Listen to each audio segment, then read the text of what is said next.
জুলাই গণঅভ্যুত্থানে রংপুরে বেগম রোকেয়া বিশ্ববিদ্যালয়ের শিক্ষার্থী আবু সাইদ হত্যাকাণ্ডে দায়ের করা মানবতা বিরোধী অপরাধের মামলার আনুষ্ঠানিক অভিযোগপত্র ট্রাইব্যুনালে জমা দিয়েছে প্রসিকিউশন। সেখানকার সর্বশেষ আপডেট জানাবেন সাবরিনা। সাবরিনা, অভিযোগপত্রে কি উল্লেখ আছে জানতে পেরেছেন কিনা এ বিষয়ে আমাদের জানাবেন।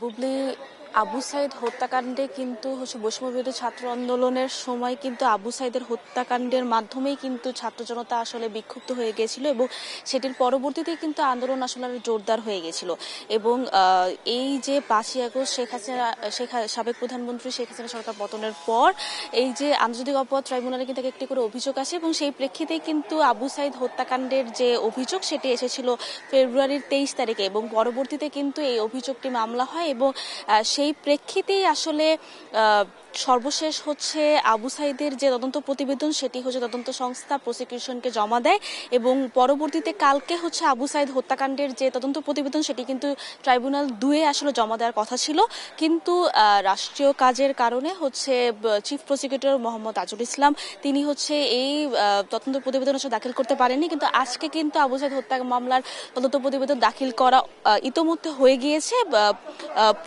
ট্রাইব্যুনালে। একটু পরেই কিন্তু আসলে 11:30টার দিকে শুনানি শুরু হবে এবং শুনানিতে কিন্তু ইতিমধ্যে আপনি যে খবরটি জানেন যে তদন্ত সংস্থা কিন্তু বের করে 30 জনের আসলে সম্পৃক্ততা পেয়েছে এই মামলাটিতে এবং আজকে কিন্তু আমরা যেহেতু শুনানি শুরু হবে, শুনানিতে কিন্তু আমরা আরো কিছু নতুন তথ্য জানতে পারবো যে এইখানে আসলে পুলিশ কর্মকর্তা বা বেগম রোকেয়া বিশ্ববিদ্যালয়ের প্রক্টর এবং এখানে যে শিক্ষক যারা ছিলেন তাদের আসলে সম্পৃক্ততা আরো হওয়ার কথা এবং সেখানেই আসলে আমরা শুনানিতে জানতে পারবো যে আর কার কার আসলে এখানে তাদের হয়তোবা 30 জনের সম্পৃক্ততা যে দেখানো হয়েছে, 30 জনের সম্পৃক্ততার মধ্যে 30 জনের নাম আসলে কিন্তু বলা হয়নি।